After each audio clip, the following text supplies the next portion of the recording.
Olá, você está no Descobrindo, e hoje vamos descobrir 6 coisas bizarras que os cientistas encontraram no fundo do mar. Se interessou, se acomode aí e curta o vídeo.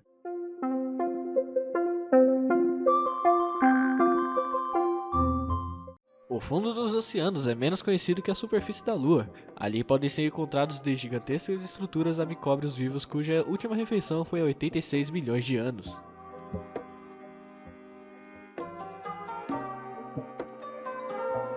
Desde a antiguidade, existem histórias sobre monstros imensos capazes de engolir navios inteiros. Com o advento da tecnologia, capaz tanto de preservar as criaturas bizarras que emergem das profundezas, como também registrar imagens dela. Os mitos deram lugar à ciência, mas nem tanto. Enquanto os pescadores se assustam com as criaturas que caem nas redes de pesca de sua taineira, cientistas que exploram as profundezas do mar ainda se espantam ao ver, ao vivo e a cores, criaturas cujo registro datavam do início do século, e mesmo assim muitas vezes exageradamente retratadas. Um bom exemplo é a lula do gênero Magnopina, que pode chegar até 8 metros e cujo primeiro registro que se tem notícia data de 1907. O primeiro animal adulto, porém, só foi filmado em setembro de 1988 pela tripulação do submersível Nautilus, na costa norte do Brasil, a 4.775 metros de profundidade. Na maioria das vezes, os poucos espécimes foram encontrados nadando nas profundezas do Golfo do México e da costa da Austrália. Outros animais estranhos, gigantescos e de aparência monstruosa ainda se escondem nas profundezas dos oceanos.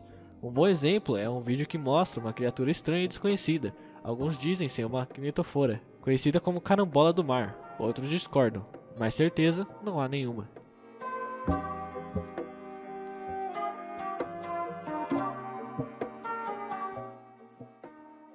O Sacaquitum é um sistema de cavernas subaquáticas na península de Yucatán, no México, perto da vila de Tulum. Os moradores das redondezas sempre evitaram chegar perto do cenote, nome dos poços naturais comuns no país, resultado de colapso de camadas de calcário. O desmoronamento expõe lençóis de água que se ligam às cavernas marinhas. A má fama do lugar remonta aos antigos maias, e foi assim que chamou a atenção do arqueólogo Bradley Russell, da Universidade de Albany, que conduziu em 2013 uma expedição às profundezas do poço. Antes que a equipe entrasse no cenote, um xamã conduziu uma cerimônia para acalmar o lendário guardião demônio do poço, uma enorme serpente emplumada. Ao mergulhar na caverna submarina, Russell encontrou ao chão 2 câmeras que compõem o sistema forrado de ossos humanos. Não se sabe quem eram as pessoas no fundo do poço ou como foram parar lá. O cenote, segundo Russell, é o único fora das muralhas da antiga cidade maia de Mayapán, a cerca de 40 km ao sul de Mérida, a capital do estado mexicano de Yucatán. O que podemos supor é que as pessoas dentro do poço sejam vítimas da peste. Ninguém iria querer os infectados por perto, ou beber das águas desse poço, disse à época Russell. Na região ainda prevalece a história do demônio, a serpente que se enrosca em um galho, salta no ar e depois de 3 voltas mergulha no poço amaldiçoado, cuja má fama remota ao século XII.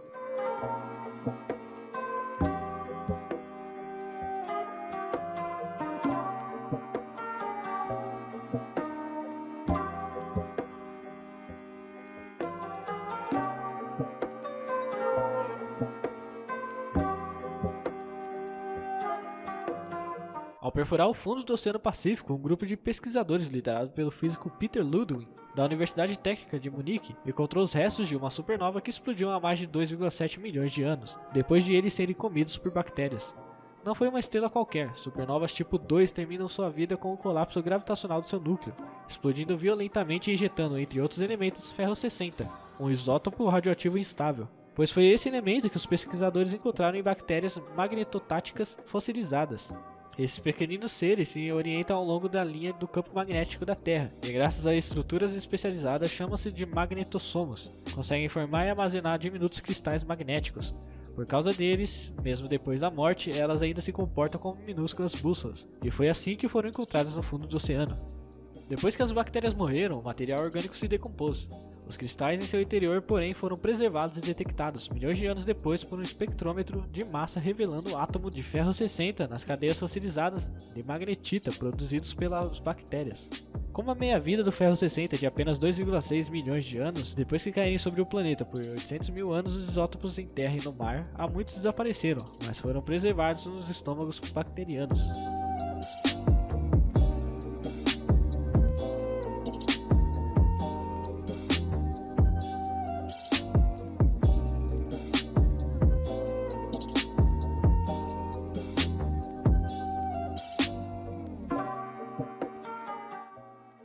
Muitos dizem que as estruturas de Yonaguni, uma formação rochosa submersa na costa, a mais meridional das ilhas Ryukyu no Japão, são de origem natural.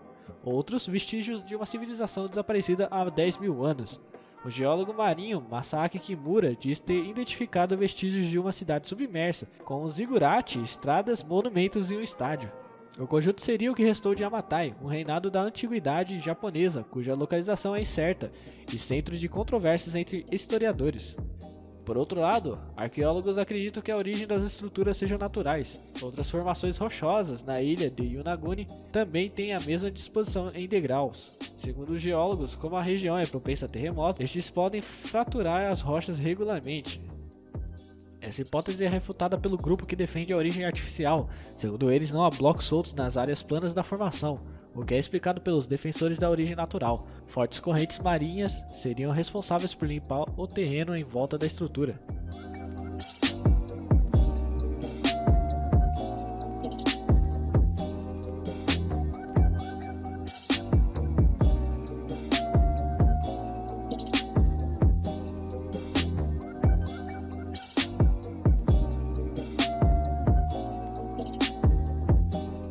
No fundo do Mar Negro corre um imenso rio que, se estivesse na Terra, seria o sexto maior do planeta, com 1 km de largura e até 35 metros de profundidade, e mais cachoeiras e redemoinhos ao longo do seu leito. Ele é formado pela água salgada que verte do Mediterrâneo para o Mar Negro, onde a água tem um teor de sal menor. Esse título é do rio que corre abaixo do conjunto de cavernas submarinas acessíveis pelo cenote Angelita, na península Yucatán, no México. A água salgada, com uma grande quantidade de sulfeto de hidrogênio, se separa da água doce acima. O resultado é um rio como as da superfície, inclusive com árvores caídas e folhas em suas margens.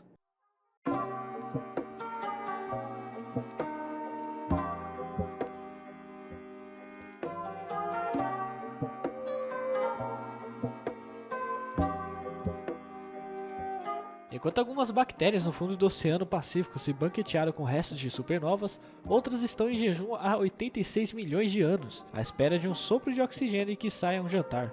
Uma equipe de pesquisadores dinamarqueses e alemães, liderada pelo microbiólogo Hans Roy, da Universidade de Aarhus, coletaram amostras de argila do fundo do oceano, ao longo da linha do Equador e mais em regiões do Pacífico Norte, datando do Jurássico.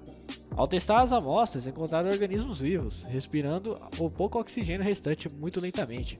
Quanto mais fundas as amostras foram coletadas, menos e menos comida e oxigênio havia. Segundo Roy e seus colegas, as comunidades microbianas no solo do Pacífico vivem no limite absoluto da sobrevivência, mantendo seus níveis de energia no mínimo necessário apenas para manter seu DNA intacto e o conjunto de proteínas funcionando. A equipe de pesquisadores calculou que os micróbios encontrados se dividiram apenas uma vez a cada milênio.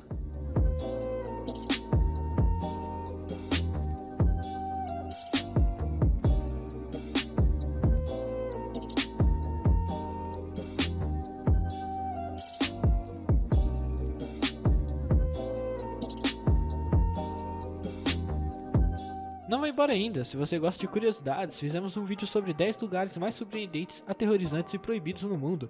Se você curtiu, se inscreva aí que o próximo vídeo será excepcional.